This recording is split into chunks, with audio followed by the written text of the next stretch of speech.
Good morning and welcome back to Morning Express. It is now 8:25, is it? a.m. I keep looking at the one on the screen because I think mine's a little bit ahead. Always good to have your personal one ahead. It keeps you in check and maybe helps you get to places in good time. But as I mentioned before we went on break, online dating, yes, that's what we're focusing on our lifestyle segment this morning, and we'll have phone numbers on your screen if you want to call in, be part of the discussion, ask a question to our relationship expert, Chris Hart, who's with me in studio. Feel free to do so. And just before we came on air, Chris actually told me that he met his wife online. It's true. Who would have thought? I didn't know that. That's amazing for our discussion today. So we're going to start there. Right. How did it happen? Well, it was very simple, really. I'd written something controversial in the newspaper, and she What sent... had you written? And she... I don't remember. A while back. But she sent me an email about it, and I mean, I replied to all the emails, but I don't know why, we just continued to talk. So her first email to you, was she unhappy about the article? No, she was curious. She was curious. She just had some questions and wanted to talk. And mostly, you know, that's as far as it goes. I have an awful lot of people I write to once. Yes. That's what you'd expect, isn't it? But I don't know why we started talking, you know, we just did. So when did the conversation progress from talking about your article to and who is Chris? No, it took quite a while, okay. You know. Yes, we stayed rather professional for several months, I would think. And I don't know why, we made a suggestion about meeting up, and then things slowly started to change, you know. Wow.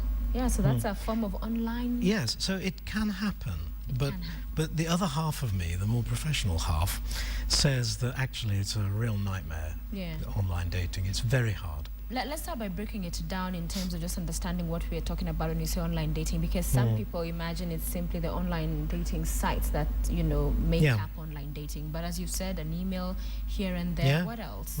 Well, the online dating sites are the ones everybody knows about, and they're quite highly publicized. And of course, some of them are frankly disreputable. You know, they're aimed at people having affairs and all that type of thing. Right. So that can be quite hairy. But then, of course, there are the standard social media aspects of it. You know, people do meet on Facebook, people do meet through Twitter, and so on, so on, so on. Yeah. Yeah, so it does happen. The problem is that there's something very odd about the internet. You know, we feel very intimate with the people we're talking to. Even on Twitter, for heaven's sake. Yeah. You know, and yet the reality is we're all exaggerating, glossing over things. You know, we're not strictly truthful online. And so the first contacts with people online are actually very precarious, and that's where the major problem lies with online dating. Okay, so it is not something you'd completely be averse to or say don't even go there, but you need to be careful, you'd say, in terms of going into online dating. I would never say don't go there, because of course it's a developing field. I suppose perhaps in 10 years' time it'll be the way everybody does it. Who knows? It is developing. But there are a number of risks. There are real, honest-to-God con merchants on these sites and on Facebook and so on. There are endless people who are really trying to part you from your money.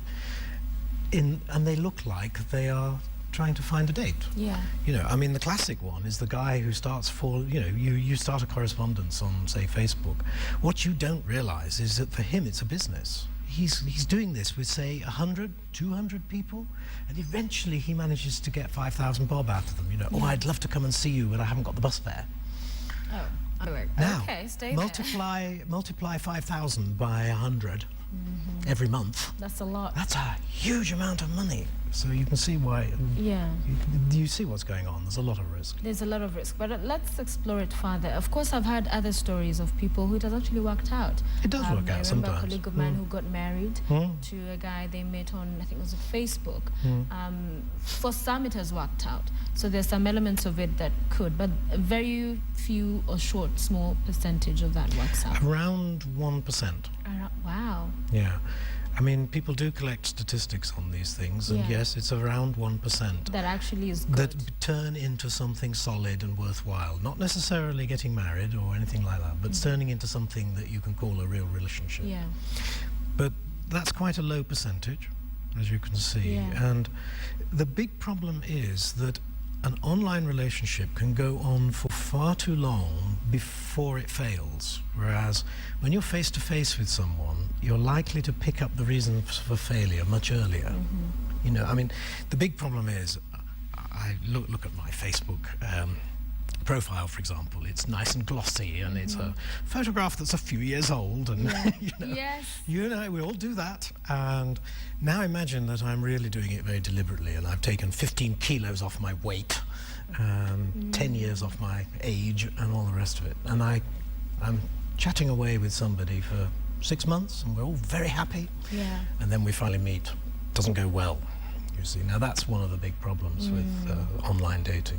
So one of the biggest gaps there, and what many people take advantage of, and the biggest issues that arises is that people will put up a front or something fake, a profile that's not real, that's not truly representative of who the person is behind that, say, computer. I mean, at its extreme, it's completely false. This is somebody who might even have the opposite gender to what you think. And the purpose of the exercise is to extract money from you. Then you get a lot of people who are just playing the rogues, you know, they're having fun at your expense. Yeah, they're just, you know, they're just playing around with you for whatever reason, heaven knows. Then you get people who are genuinely looking for a relationship, but they're not being truthful. And so you're getting engaged with somebody that really you don't know. And when you finally do meet them, they're not the people you thought they were. They merrily tell you about their lovely house in whatever place it is. It's actually a sleazy little flat next little slum, you know. And so it goes on, you know. These things can get very nasty. The genuine ones, hard to ferret them out from all of this. So you're working in a sea of difficulty to find the genuine ones. That's the problem. But I imagine the genuine ones, that 1%, are the ones who, on then initiating their relationship online, would then be very quick to suggest or propose that there is a real face-to-face. Yes, I think if you are going online with a genuine intention of having a relationship, then you should meet like immediately. The moment you make contact and you get a few ticks in the right boxes, you should immediately propose a meeting, because you must get past that stage of, in effect, not really being sure of one another, which is the case when you're online. So yes, you should meet immediately, as fast as you can. I didn't, of course. Yes, I was about to go like, but you did not, so... But you said yours was professional for a long time. Well, there wasn't a thought in my mind, and I don't think in hers either, that we were going to go that way. It just, that's the way it turned out. It turned out. Life does that, doesn't it?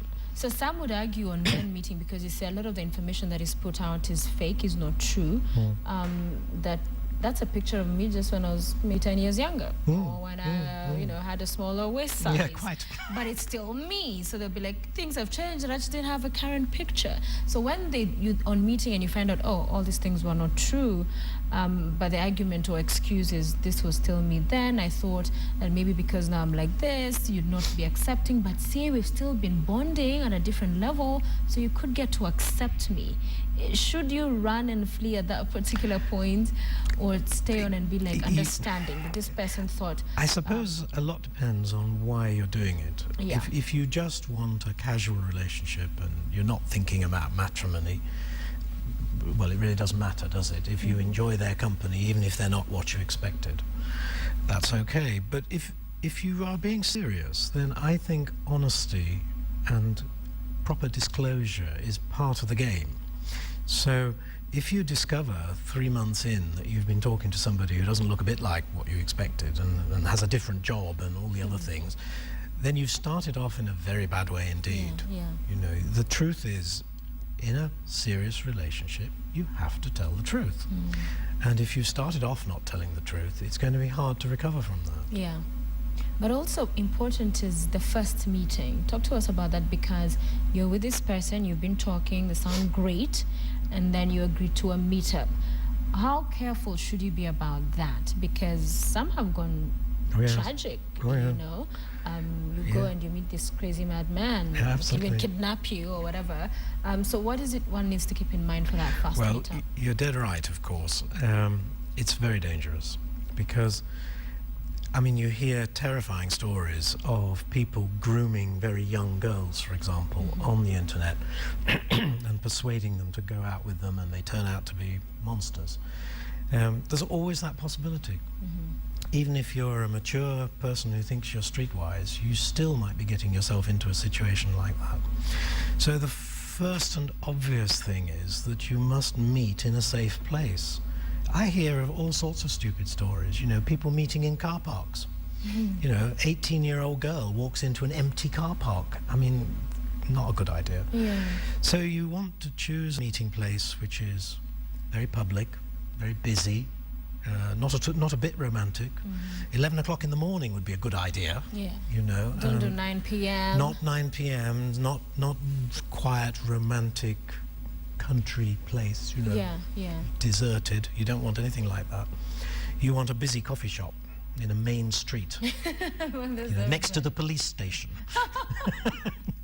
You're gonna be like, uh-oh, police. And you have to be in a frame of mind where you walk in, you see what's going on, and you have to be prepared to run away. I know. I think if I ever did such a thing, I'd be like, uh-oh, is that it? Yeah, you do. You might be with an axe murderer. So you've got to be in the frame of mind where you're prepared to deal with that situation. And if things start to get a bit weird, you've got to take action very fast. Yeah, because most people will tell you, okay, so I'm wearing red. White. Or white or whatever. And then I think you'd want to just peek from somewhere and be like, there is what I'm going to meet. Yeah, I would do that. Should you bring somebody along? Is that a bad idea? It's not a bad idea, but I don't think anybody ever does. You know, it's very hard to do that. I think you're fine if you're in a place you know, and it's busy, and you know it's in the main street, and it's daylight, and you've got an escape route. You know, in other words, it's not somewhere where you've got to run down the road. You can just literally get outside and you're away. So long as it's something like that, you'll be all right. Okay.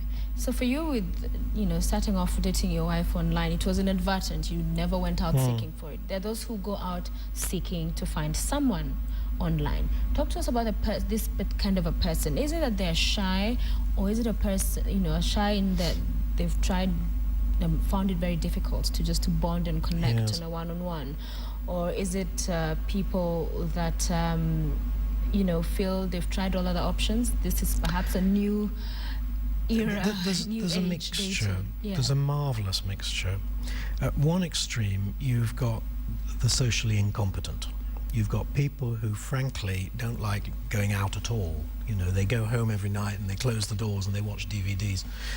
And they really don't know how to do this. And they are much more comfortable online than any other way, because there's something very nice and easy about a screen, isn't it? So now they, of course, are very tricky people to date with. So that's one extreme.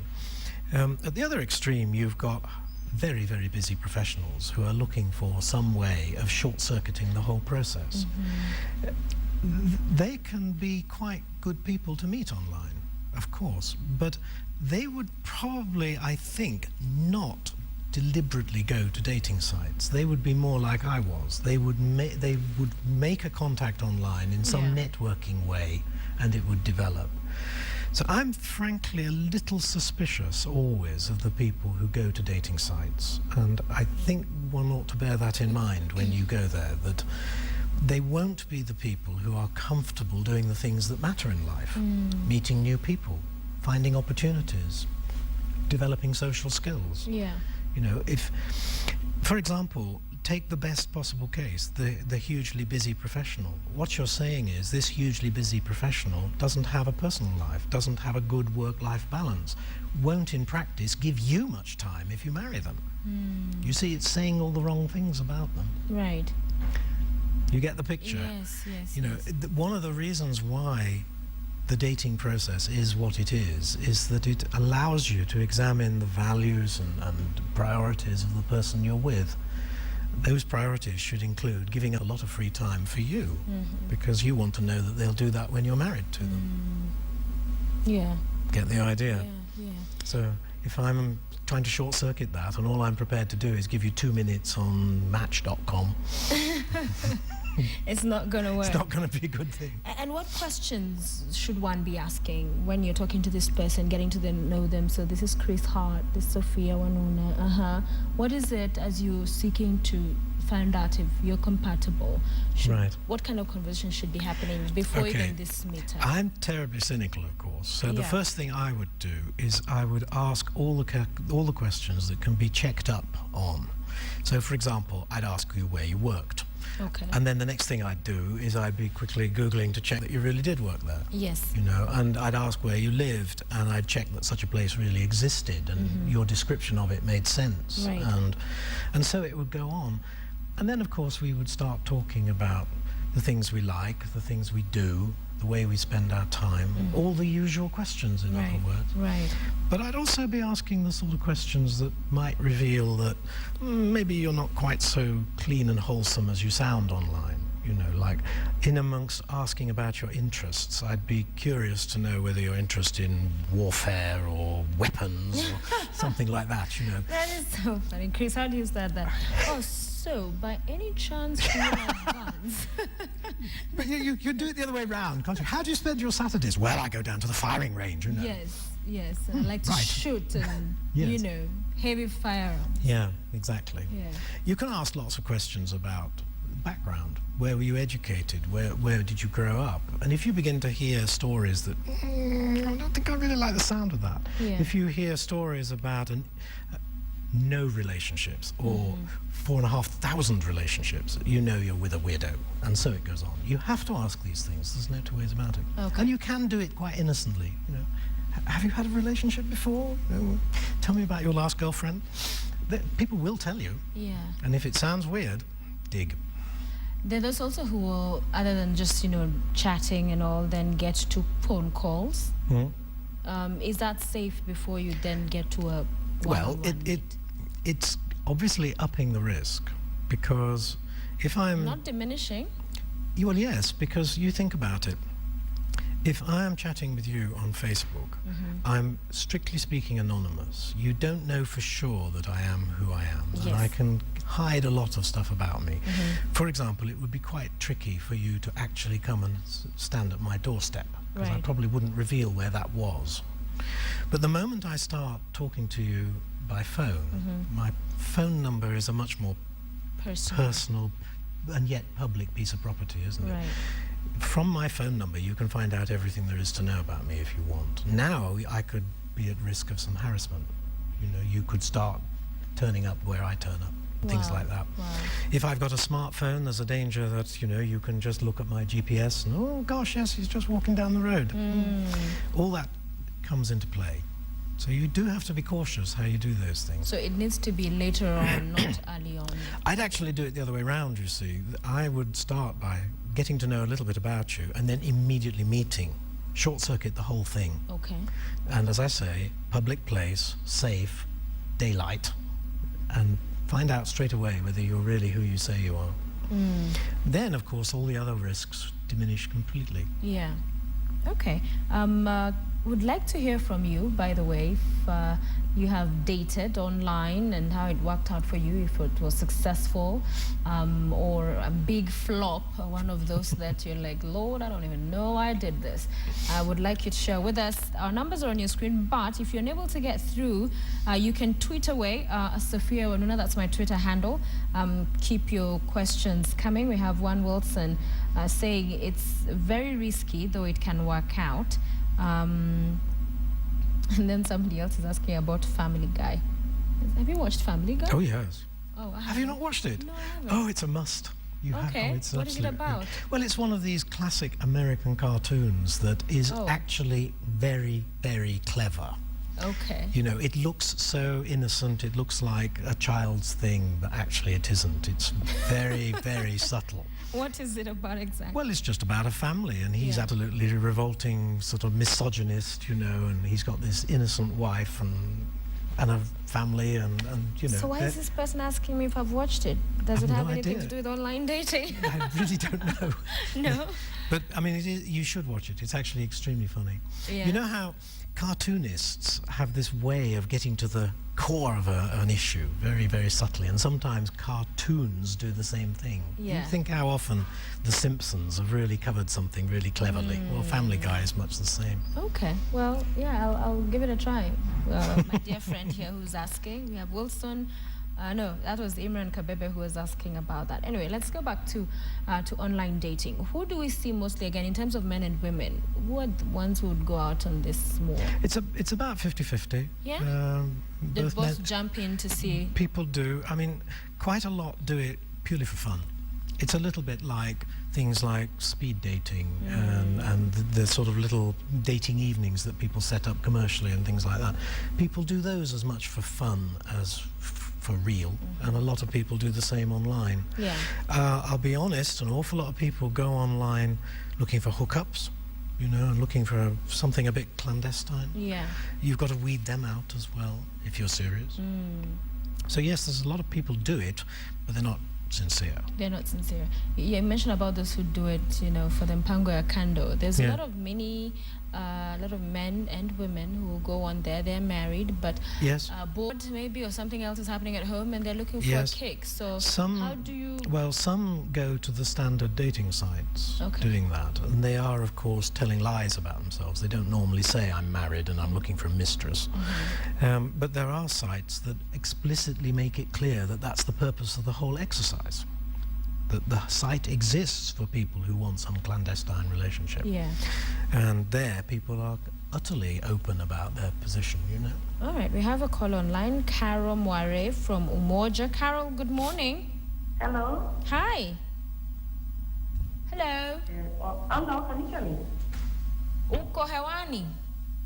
Hello. Hello. Yes, I would like to contribute to the online dating. Excellent. Go ahead. Okay, I dated. There was a time I was so lonely, so I tried online dating. And then when I did that, unfortunately I met. Okay, so luckily I got a guy that I wanted, the type of a guy that I wanted. But with time things started getting, he started treating me badly. I didn't with him. I didn't know him well. So I moved from my place to his place, and things started becoming harsh. He was a white guy, and I wanted a white guy. And then with time, I started knowing much about him. He started hurting me, started treating me badly, he was rude to me. He started calling me names, he started telling me that he has like I'm his project, like he took me from somewhere, now from nothing, now I'm somewhere on top just because of him. He started telling me that he doesn't want any of my friends or family at this place. And then one day I just walked out, and I can really discourage online dating, especially because majority of black ladies go so that they can date white men because of cash. All right, And then they end up. All right, Kate. Yeah, Carol, allow me to ask you a few questions. So was it on an online dating site you met, or was it on social media? How did you meet him? It was on online dating, Badoo. Okay. And then how long after you started chatting online did you actually meet up one-on-one? He wasn't in the country. Yeah, he was in a neighboring country, but he lives in Kenya. So after like a month and a half, he came and he asked me to meet up with him. Okay, and after meeting up, in terms of a relationship, moving in together, talk to us, what was the timeline like? I started taking things faster, so he did not speed up things. So after like 2 months, we moved in together. Okay. Yes. Did you get kids together? No, he had refused, and he told me if I try get a kid, okay, we went for the HIV test and everything because he's the one who did that, and he told me in case if I get a kid, we just I be careful I don't get a kid. If I do, it's just walk out and he can go to any country and he can leave me there on my own with the kid. Wow. Yeah.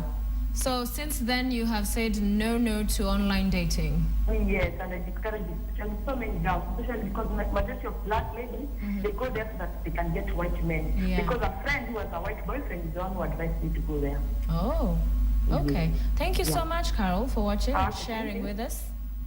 Okay. Thank Bye. you. Interesting there, insights into somebody who's been through it, and saying that there are many girls out there, or even guys, who will target white women and vice versa, and that doesn't always work out. No. I'm afraid that's generally the result with online dating. Its success rate is very low. That's the big problem, for lots and lots of reasons. And some of them are very subtle, like, for example, you start to chat with somebody online and you feel very close to them quite quickly. And so there's a tendency for the dating process to get contracted. It gets shorter. You tend to move in quicker and start agreeing to do things. 1 month, 2 months, And you shouldn't do that, you see, because you really do need to know the person before you start to make these decisions. There's also a tendency for people to use it to meet people from different cultures, for example, as she mentioned. Now, there are all sorts of risks involved in doing that, and you need actually to spend a lot of time getting past those risk points. The way what people expect from a marriage, for example, differs if you come from a different country. Getting rapidly into a relationship with someone from a different culture, again, highly risky, you see.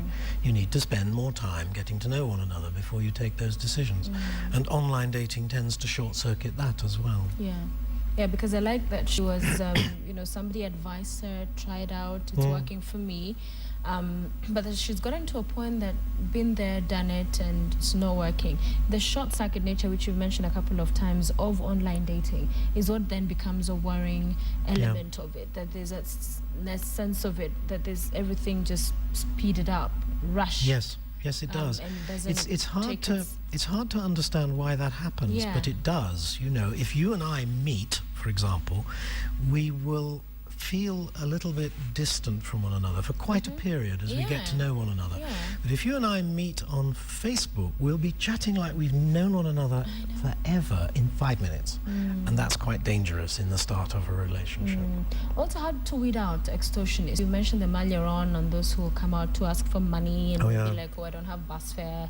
And also with that, how much information to give, especially sensitive information that could be used again to extort from somebody. The fact is, there's quite a big business out there preying on people who are looking for romance, because they know that these people are vulnerable, that they're in a mood to take risks, and they feel safe.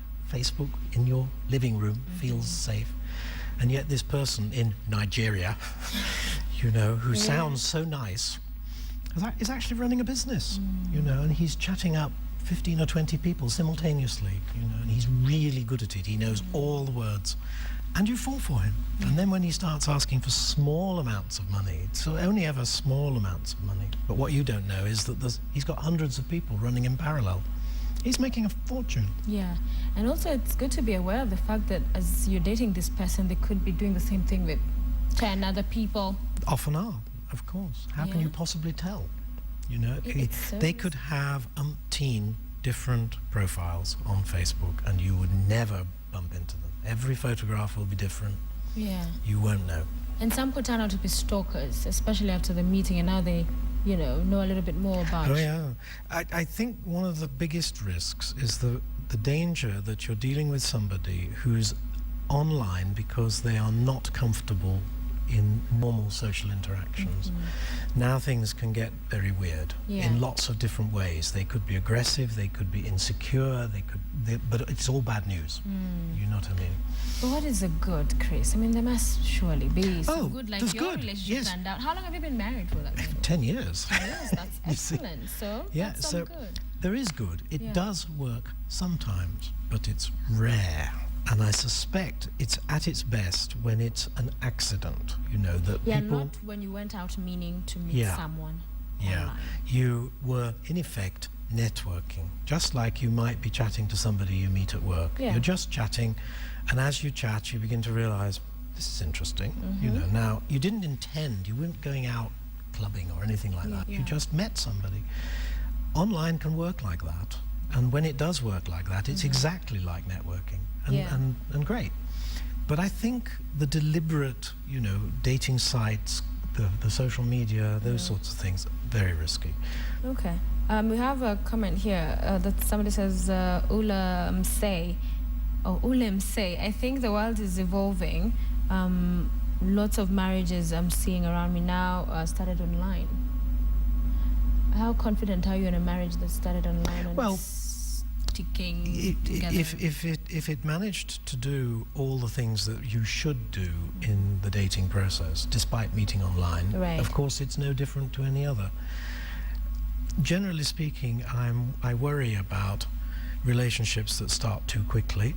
That tends to be a characteristic of online. I worry about relationships where there are a lot of differences. That tends to be more common online. And so generally speaking, they are, I think, more risky. But there are success stories. Yeah. So, you know, I'm not trying to say to people, don't ever do this. I'm saying it's a bit like bungee jumping, you know, do it by all means, but know what you're getting into. Yeah, know what you're getting into. Billy Weiss says, I'd say online dating is fine. I tried it and I loved it, but one needs to be very careful. Absolutely right. Yeah. 100%. Then Imran says, I feel that one thing that makes online dating fail is the distance. You may meet online, but then realize you live miles away. And I was actually going to ask you about that. When it's, you know, you're miles away from this person. So even to get that now face-to-face interaction, to get to know this person more, may not happen for a long, long time. Yes. Yeah. And you can see how you can get into a sort of stalemate in that situation. You find some pretty girl talking to some guy in San Francisco who sounds so nice. Yeah. And you spend 2 years getting really quite intense with one another. And of course, because of the distance, you don't meet. And somehow you don't ever meet. It's just too difficult. Yeah. You've got your job, he's got his job, you're 5,000, 8,000 miles apart, whatever it is. Yeah. It's going to stall you because you don't go out looking for somebody local. You find yourself committed to this person, and really they're just electrons on a screen. Yeah. You know, they're not a real person. Real person. As we bring this to a close, online dating depends on both the effort each individual wants to make the relationship work. That's what some caller is saying. Hassan, on the other hand, says anyone that uses online dating must be one desperate loser. Well, some of them are. Quite some harsh words there.